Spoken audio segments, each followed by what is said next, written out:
1967. J'avais 9 ans. J'étais écolier en 8e, on disait pas encore CM1, au lycée Albert Ier, à Monaco. Le prince régnier était le souverain et son fils, Albert, avait 6 mois de moins que moi. On vivait dans un appartement donnant sur le port, au 9 avenue d'Ostende, à Monte-Carlo. J'étais l'éternel souffre-douleur de mes deux frères. Charles de Gaulle était président, Georges Pompidou son premier ministre, et Valéry Giscard d'Estaing rêvait de les remplacer. Mon père, Bernard, vivait en Afrique, en Haute-Volta, à Bobo-Dioulasso, où il était pharmacien. Sa pharmacie ressemblait plus à un drugstore qu'à une pharmacie française. Mes parents étaient séparés depuis 1964. En France, le naufrage du Torrey Canyon lançait un nouveau phénomène, la marée noire. Le général de Gaulle lançait le Redoutable, premier sous-marin français nucléaire. En Chine, le grand timonier, Mao, lançait, lui, un gros succès de librairie, le Petit Livre Rouge, et la Révolution culturelle. À Monaco, c'était le 25e Grand Prix.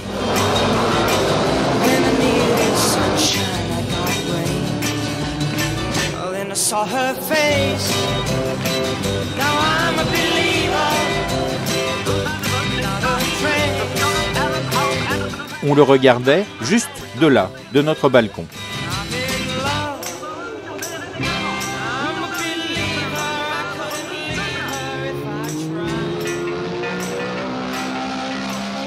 Cette année-là, Lorenzo Bandini, au volant de sa Ferrari, juste après le tunnel et la chicane, se tuait. Au Festival de Cannes, Blow Up gagnait la Palme d'Or.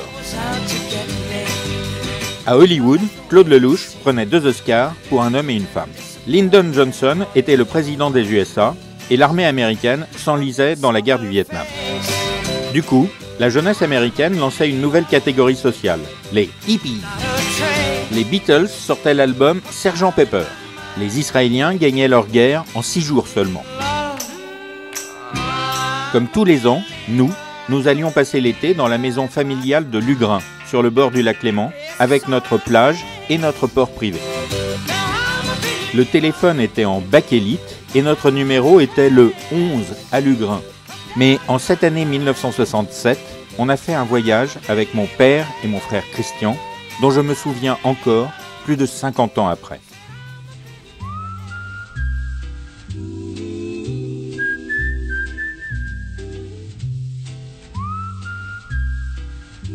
Nous sommes d'abord allés à Paris pour prendre l'avion à Orly, car Roissy-Charles de Gaulle n'existait pas encore. À destination d'Amsterdam, Hambourg et Helsinki. Vol filaire 800. Nous avons pris un Boeing 707 d'Air France, direction New York. Porte numéro 37. Mon père était avec Jeanne, qui allait devenir sa seconde épouse. De New York et Houston. Vol Air France 007.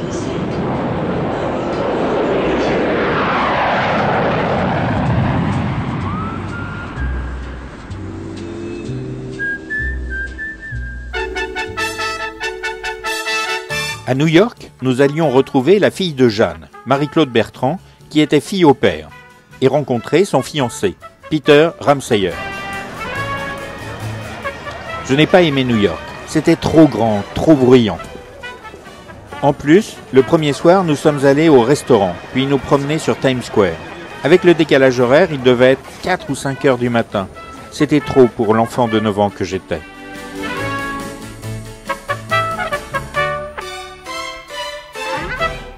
Le lendemain, on a fait le tour de la ville. On est monté en haut de l'Empire State Building, qui était le plus grand immeuble du monde à l'époque.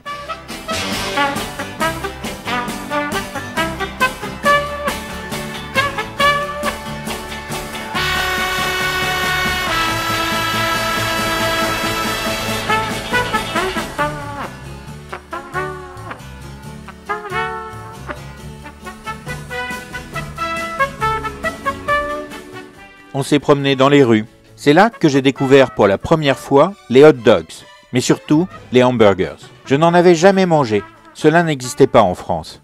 J'ai tout de suite adoré les hamburgers.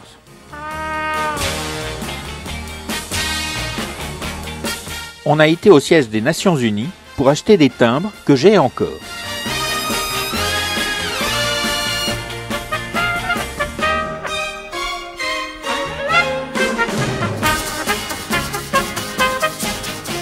On a aussi été voir la Statue de la Liberté.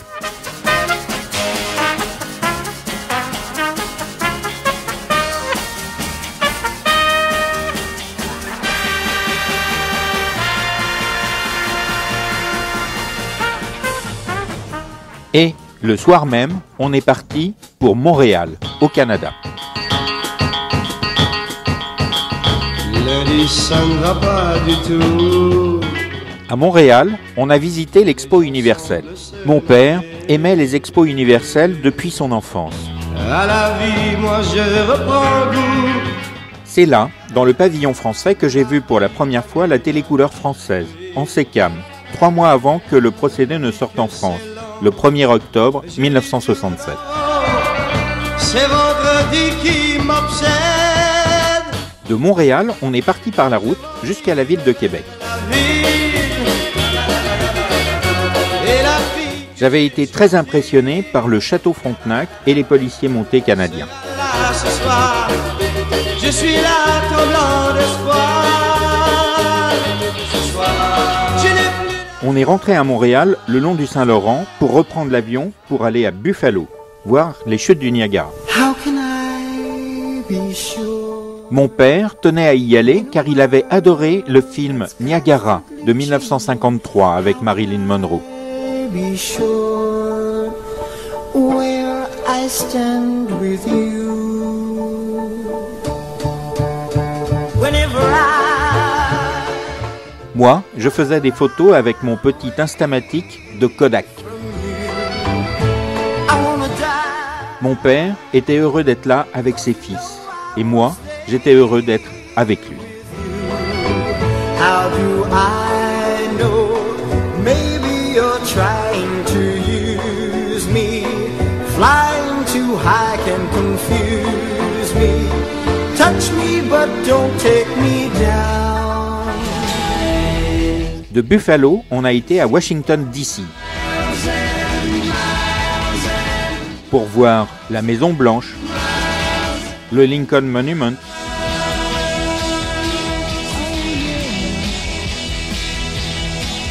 le Washington Monument, le monument de la Seconde Guerre mondiale avec les Marines d'Iwo Jima qui m'avait beaucoup impressionné. Et puis l'immense cimetière d'Arlington pour voir la tombe du président Kennedy. On est reparti, direction Miami. À chaque étape, on louait des voitures chez Hertz. À Miami, on avait une Chevrolet Impala décapotable.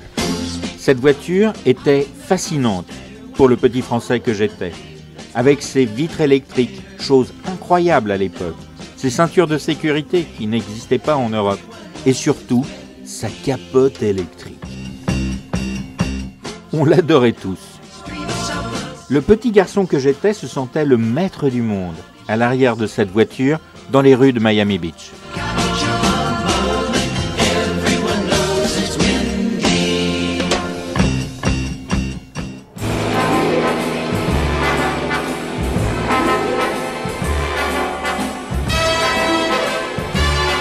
Pour avoir une idée de ce qu'était Miami Beach à cette époque-là, il faut regarder la séquence d'ouverture du film Goldfinger de la série des James Bond et se dire que ces films faisaient rêver les gens du monde entier avec des endroits paradisiaques dans lesquels personne n'allait vraiment.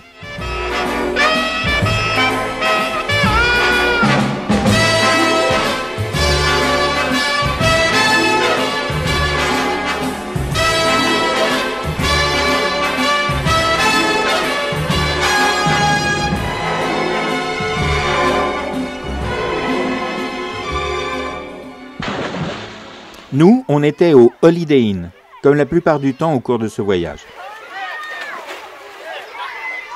Ça, c'était notre chambre, avec mon frère Christian, vue sur la mer et télécouleur.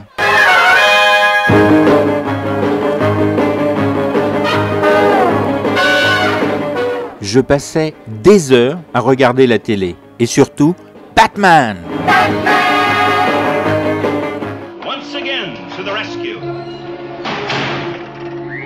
Atomic batteries to power. Turbines to speed. Roger, ready to move out. Je ne comprenais rien à ce qu'il disait, car je ne parlais pas anglais. Mais c'était pas grave.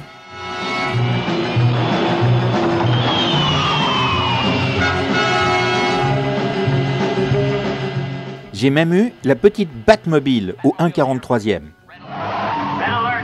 Red alert! Gotham Tower, to all aircraft in the Gotham control zone, enter your holding pattern. Repeat, enter your holding pattern. Nightcrawler cleared for takeoff.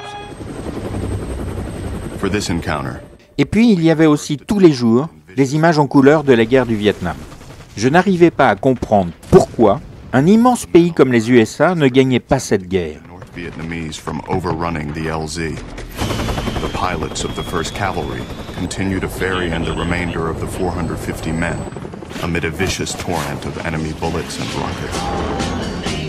Je regardais tellement la télé que j'en oubliais presque de regarder le paysage.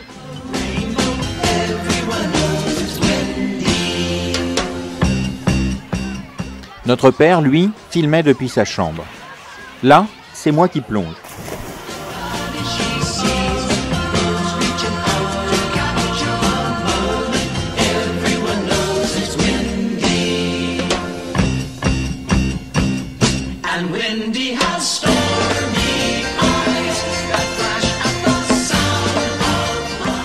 Jeanne et sa fille sont au bord de la piscine.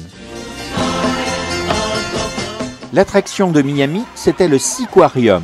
On ne connaissait pas encore ce genre de parc aquatique en Europe.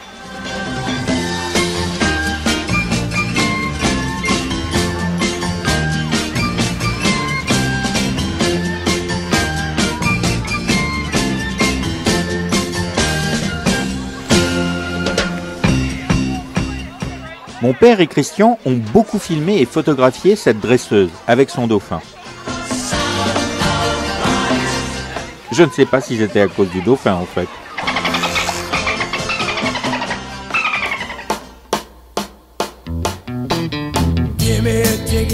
On voyageait en avion sur la compagnie Delta grâce à un système d'abonnement pour les étrangers.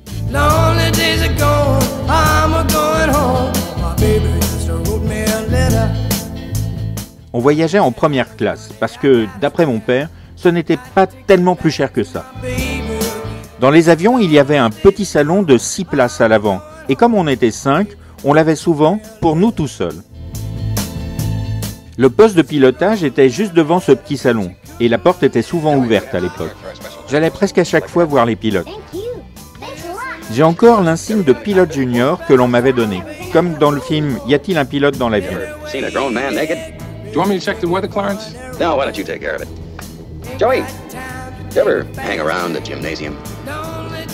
You like movies about gladiators? Have you ever been in a Mais jamais aucun pilote ne m'a demandé à moi si j'aimais les films de gladiateurs.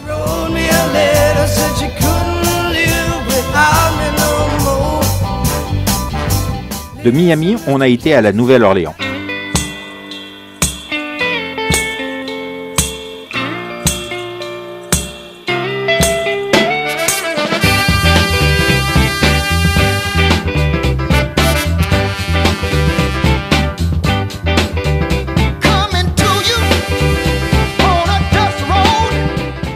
Le principal souvenir que j'ai de la Nouvelle-Orléans est qu'un soir, on se promenait dans le vieux quartier français et il y avait plein de musique qui sortait des différents clubs. Et soudain, par la porte ouverte de l'un d'eux, j'ai vu une fille qui dansait sur une scène, avec des pompons au bout des seins qu'elle faisait tourner. C'était bizarre, les filles ne faisaient pas ça d'habitude. Mais j'étais trop jeune pour y voir du mal. J'ai compris à la réaction de mon père qu'il se passait quelque chose. Il a dit... Bon, il est tard. Jean-François, il faut que tu ailles te coucher. On est rentré à l'hôtel, mais les grands, eux, sont ressortis.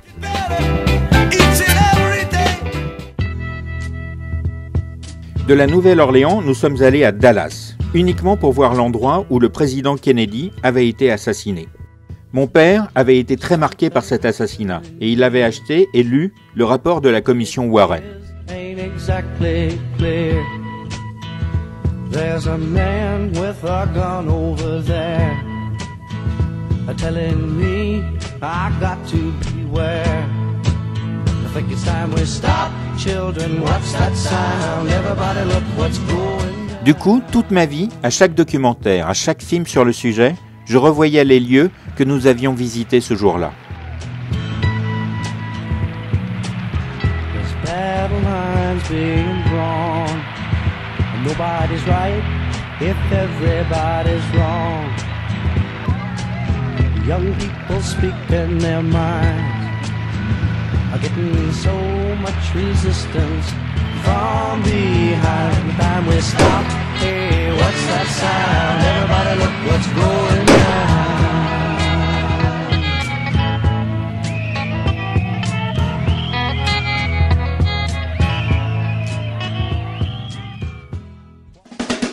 Nous sommes repartis le jour même pour Las Vegas. Le Las Vegas de 1967 n'a rien à voir avec le Las Vegas d'aujourd'hui.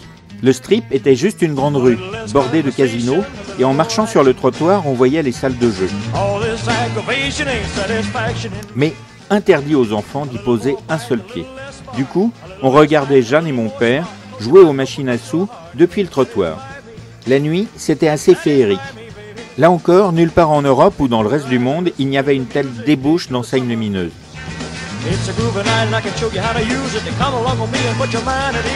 Ça, c'est la rue photographiée la nuit par Christian, depuis notre chambre d'hôtel. On était tout le temps en décalage horaire. Le jour, il y avait aussi les chapelles où l'on pouvait se marier en 1 heure, ce qui fascinait mon père, pas encore divorcé, et pas remarié avec Jeanne. Là, on me voit avec mon père devant l'une d'elles.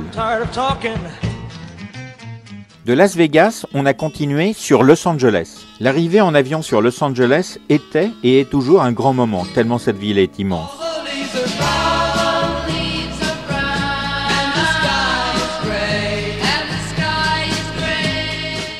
Nous sommes restés plusieurs jours à Los Angeles, en commençant par un tour classique de la ville. Beverly Hills avec les maisons des stars, Hollywood Boulevard avec le Chinese Theater,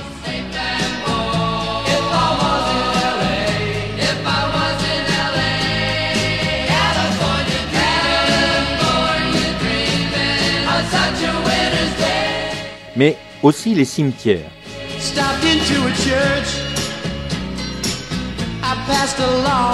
Mon père aimait les cimetières américains.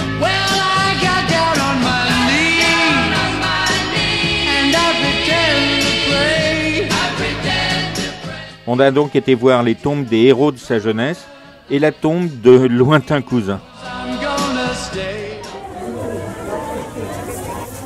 Mais la journée la plus extraordinaire de ce voyage, ça a été notre visite à Disneyland, à Anaheim, dans la banlieue de Los Angeles. 50 ans après, je me souviens encore très bien de ce jour-là. Tout était magique pour les yeux du petit garçon de 9 ans que j'étais. Le bateau à roues qui faisait le tour du parc,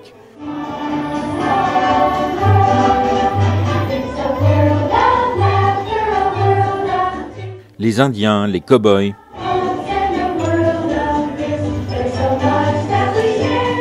J'ai même conduit pour la première fois une voiture, avec mon père à côté de moi. Mais le top de la journée, cela avait été Pirates des Caraïbes. On a little island far from everything live some jolly pirates who love to sing. Yo ho, a pirate's life for me. We pillage, we plunder, we rifle and loot. Drink up, me hearties, yo ho. We kidnap and ravage and don't give a hoot. Drink up, me hearties, yo ho. L'attraction était toute nouvelle car elle avait ouvert pour la première fois en mars de cette année 1967. C'était magique. J'avais tellement aimé cela, et mon père et Christian aussi, qu'on l'avait fait 2 fois, malgré la queue.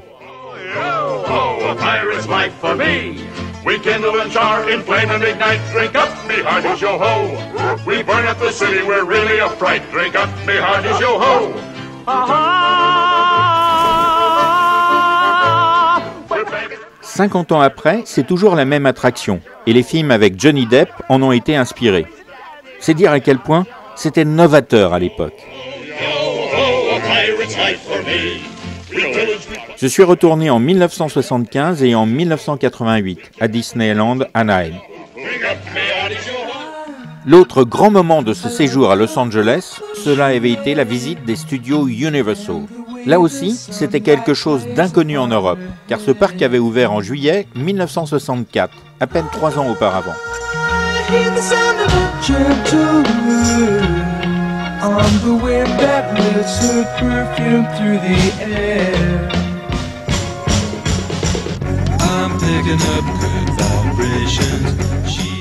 On avait tous adoré aussi cette journée.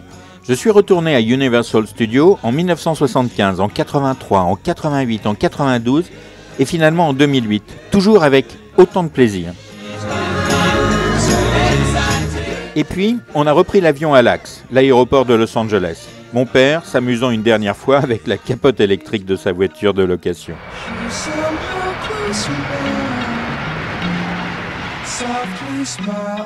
De Los Angeles, on est remonté sur San Francisco, où on devait laisser Christian pour 3 semaines dans sa famille américaine.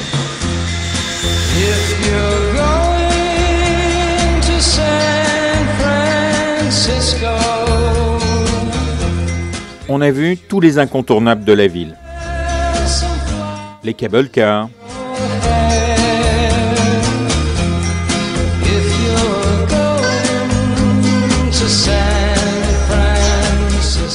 les rues en pente,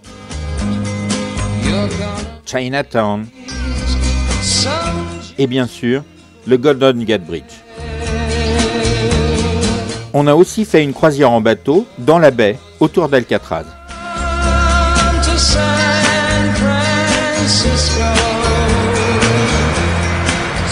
Et puis on a laissé Christian.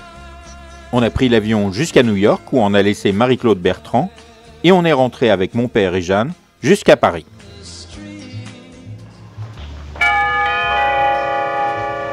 Arrivé en provenance de Londres, vol Air France 833, poste C. Je me rappelle qu'on a dormi à l'hôtel dans l'aéroport d'Orly même et que mon père et Jeanne étant allés à Paris, je suis allé tout seul au bar de l'hôtel boire un coke, comme j'avais appris à le dire aux États-Unis. Il devait être 1h du matin et le barman et un client étaient scandalisés que je sois debout et tout seul. Je leur ai expliqué qu'à San Francisco, il n'était que 4h de l'après-midi et que du coup, c'était pas grave. Ils étaient encore plus atterrés, 9 ans, tout seul, à 1h du matin. Et en plus, j'avais sans doute déjà plus voyagé qu'eux. Jeanne est repartie directement vers Nice et avec mon père, on a pris l'avion pour Genève, pour rentrer à Lugrin.